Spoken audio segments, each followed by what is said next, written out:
ایک قیدی سے میں نے کہا ان مع العسر یسرا، ہر تکلیف کے بعد آسانی اللہ کا وعدہ ہے۔ جھٹ سے اس نے کہا مولانا 16 سال ہو گئے، ابھی کب آئے گی وہ آسانی؟ ہمارے پاس کیا جواب ہے؟ یہ تکلیفیں سہ کر کے پھر آیتوں پر یقین کرنا، یہ بہت بڑے کمال کی بات۔ یہاں باہر بیٹھ کر کے جو تسلی کی باتیں کریں، میرے عزیزوں بہتوں کو ہم نے دیکھا ہے، بہتوں کو جان بھی دیں گے، گردن بھی کٹا دیں گے، بہت ساری باتیں ہیں۔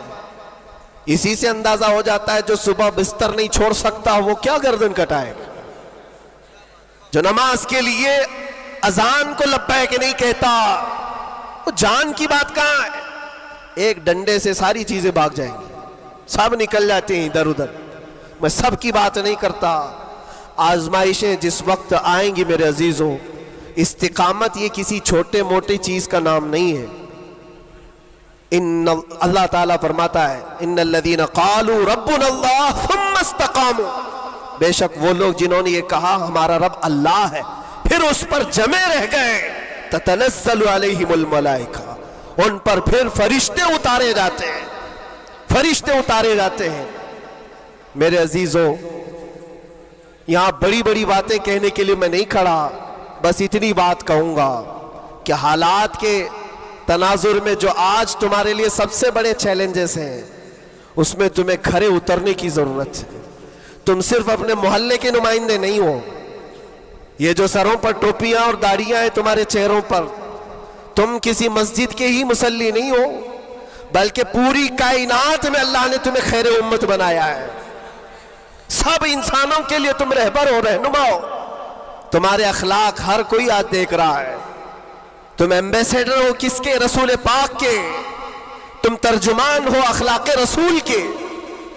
اگر آج تم نہیں اٹھو گے اور یہ اخلاق نہیں دکھاؤ گے تو اس سے صرف تمہارے گھر کا نہیں، پورے دین اسلام کا، آگے آنے والی نسلوں کا بہت بڑا خسارہ ہے، بہت بڑا نقصان ہے۔ نوجوانوں سے میں بار بار یہ اپیل کرتا آیا ہوں، اے نوجوانوں اٹھو، اٹھو، وہ گھر نہ حشر نہ ہوگا پھر کبھی، دوڑو کہ زمانہ چال اپنی چل گیا ہے، اور دہر میں اس میں محمد سے اجالا کر دو، قوت عشق سے ہر پست کو بالا کر دو۔ آج تمہارے صرف کھڑے ہونے کی دیر ہے۔ کس چیز کے لیے کھڑے ہونے کی دیر ہے؟ جب میں ایسی باتیں کرتا ہوں تو ہمارے جو رشتہ دار قلم کاپی لے کر بیٹھے ان کو لگتا ہے یہ جنگ کے لیے بلا رہے ہیں، ابھی تلوار بھالے نیزے کی بات کر رہے ہیں۔ میرے عزیزو تمہارے لیے سب سے بڑا ہتھیار عشق مصطفیٰ ہے، عشق رسول ہے، محبت مصطفیٰ ہے، اور جب وہ کسی کے اندر آ جاتا ہے تو پھر اس کے اخلاق سے وہ نظر بھی آتا ہے، اس کے اخلاق سے وہ نظر آتا ہے۔ جاہل عاشق رسول نہیں بن سکتا، عاشق رسول علم کی طرف بڑھتا ہے۔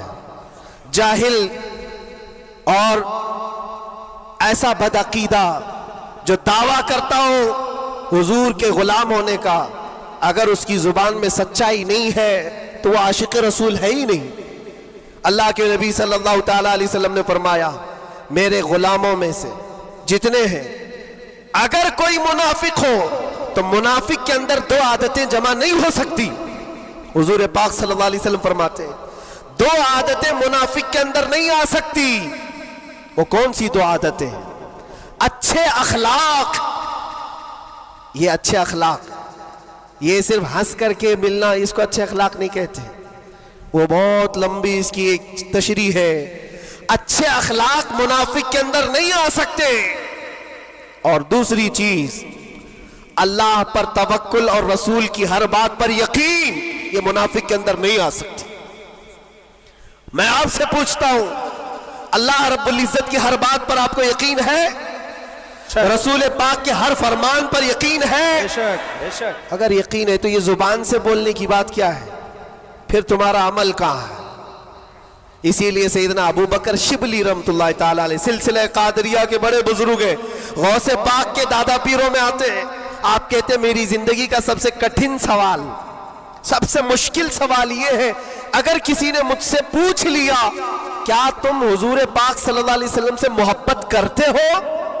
وہ کہتے ہیں میرے لیے سب سے کٹھن سوال ہے، ابھی میں پوچھوں تو سب ہاتھ بھی اٹھائیں گے، سب اٹھا دیں گے، حضور پاک صلی اللہ علیہ وسلم سے محبت ہے یعنی سب چلا کے بولیں گے ہے، لیکن حضرت ابو بکر شبلی کہتے ہیں یہ میرے لیے اس کا جواب سب سے مشکل ہے۔ کہا اس میں کیا مشکل ہے؟ آپ فرماتے ہیں اگر نہ کہہ دیا تو ایمان چلا جائے گا، اگر نہ کہہ دیا تو ایمان چلا جائے گا، اور اگر ہاں کہوں تو میرے اعمال اس کے مطابق نہیں، جھوٹا پڑ جاتا ہوں، دل ملامت کرے گا، زبان سے تو رسول پاک کی محبت کی بات کرتا ہے، کہاں ہے تیرے عمل؟ عزیزان گرامی وقار، یہ دو عادتیں میرے آقا فرماتے ہیں منافق کے اندر نہیں آ سکتی، اچھے اخلاق اور اللہ اس کے رسول پر یقین کامل۔ یقین سے ہی تو عاری ہوتا ہے منافق، یقین اس کا ختم ہو چکا ہوتا ہے۔ یہاں ابھی لکی ڈرا شروع ہو جائے اور چیٹ پہ چیٹ ہوتے رہتے، ہر سال ہوتے رہتے، پھر بھی اس میں گھستے بھی رہتے، لاکھ کا 2 لاکھ بنانا ہے، ابھی دیکھو کتنے آ جائیں گے، اور کیسے کیسے چیٹر لوگوں پر یقین کرتے ہیں، اور 2-4 لوگوں نے بول دیا کہ نہیں میرا بھی ڈبل ہوا ہے، سب آ گئے، لائن لگ جاتی ہے، کئی 100 کروڑ کھا کر کے چلے جاتے ہیں، ان پر تمہیں یقین ہے؟ اور مصطفیٰ کریم صلی اللہ تعالی علیہ وسلم نے فرمایا تم صبح اپنی نیند کو چھوڑ کر، بستر کر چھوڑ کر، اپنے گھر سے وضو کر کے مسجد کی طرف نکل کر آئے، 2 رکعت نماز ادا کر لیا، حضور پاک صلی اللہ علیہ وسلم فرماتے پوری دنیا کی دولت سے زیادہ قیمتی ہے۔ سبحان اللہ، سبحان اللہ۔ یقین ہے اس پر تو انویسٹ کرو، اگر حضور پاک صلی اللہ علیہ وسلم کی ہر بات پر یقین ہے تو انویسٹ کرو اس میں۔ آج یہی تو بات ہے، یہ سب سے بڑا چیلنج ہے، منافقت آنے لگ گئی ہے، بزدلی کہاں سے آتی ہے؟ اللہ اس کے رسول کی ہر بات پر یقین کامل ہو جائے بندے کو تو پھر وہ منافق نہیں رہتا، وہ ایمان والا ہوتا ہے، اور پھر مصیبتیں تو آئیں گی لیکن مصیبتیں اس کا کچھ نہیں بگاڑ سکتی۔ حضرت ابو ہریرہ رضی اللہ تعالیٰ عنہ کی حدیث ہے، فرماتے ہیں اگر مجھ پر 10 پہاڑ بھی نازل ہو جائیں، اتر جائیں، تب بھی میں خوف زدہ نہیں ہوتا، ڈر نہیں ہے مجھے۔ کہا کیوں؟ کہا قرآن کی ایک آیت میرے لیے کافی ہے۔ پوچھا کون سی آیت؟ فرماتے اللہ فرماتا ہے قُلْ لَن يُصِيبَنَا إِلَّا مَا كَتَبَ اللَّهُ لَنَا هُوَ مَوْلَانَا وَعَلَى اللَّهِ فَلْيَتَوَكَّلِ الْمُؤْمِنُونَ۔ فرماتے ہیں اللہ نے اپنے نبی سے کہا ہے اے محبوب آپ فرما دیں ہرگز ہم کو کوئی مصیبت نہیں آتی، اتنی ہی آئے گی جتنا اللہ نے لکھا ہے، سبحان اللہ، سبحان اللہ، اتنی ہی آئے گی جتنی اللہ نے لکھا ہے۔ اور پھر آگے رب تعالیٰ فرماتا ہوا مولانا، وہی ہمارا مددگار ہے، وہی ہمارا مددگار ہے، وعلی اللہ فلیتوکل المؤمنون، اور مومنوں کو چاہیے کہ اللہ ہی پر بھروسہ کریں۔ بڑے بڑے لوگوں کو دیکھا لیکن قید کے دوران، جیل کے دوران کچھ چھوٹے چھوٹے لوگوں نے ہمیں بہت کچھ سکھایا۔ گجرات کے ایک چھوٹے سے گاؤں کا رہنے والا قیدی آ گیا تھا، مانسک سنتولن بگڑا ہوا تھا، گھر والے بھی چاہتے تھے اندر ہی رہے، چھڑانا بھی نہیں چاہتا تھا کوئی، اٹھا پٹک زیادہ کرتا تھا، جوان تھا اور اندر رہا، مہینہ گزرنے لگ گیا۔ وہاں ہوتا ایسا نظام ایسا ہے کہ ہر ہفتے گھر والوں کی ملاقات آ جاتی، جالیوں میں، ادھر سے ہم، باہر سے رشتہ دار، ہر قیدی کے کوئی کبھی ماں کبھی باپ کبھی بھائی بہن ملاقات کے لیے ہفتے میں 1 مرتبہ ٹائم ملتا ہے 15 منٹ، لیکن اس بندے کا کوئی آتا ہی نہیں تھا، ملنے بھی نہیں آئے۔ مہینہ گزر جاتا، یہ اٹھا پٹک شروع کر دے، لوگوں کو مارنا، تو جیلر جو ہے گھر کو فون لگاتا اس کے اور کہتا کہ بھائی تمہارا بیٹا ہے، کبھی تو آؤ ملاقات لو اس سے، سب کو پریشان کر رکھا ہے۔ اور اسی لیے کہ قیدیوں کی جو حالت بگڑتی ہے تو یہ بہت بڑا ڈینجر مسئلہ ہوتا ہے، ان کو سنبھالنا۔ باہر آپ ادھر ادھر ہوئے تو اندر ڈالیں گے، اندر ہی بگڑا تو پھر کون سا اندر، وہ لاسٹ منزل ہے۔ اور اسی لیے وہاں جانے کے بعد ڈر بھی نکلتا ہے لوگوں کا، اس کے بعد کہاں جانا ہے، اب سیدھے جنت ہے۔ آپ سنیں اس بات کو، اس کا باپ آیا اور کہا کہ بیٹا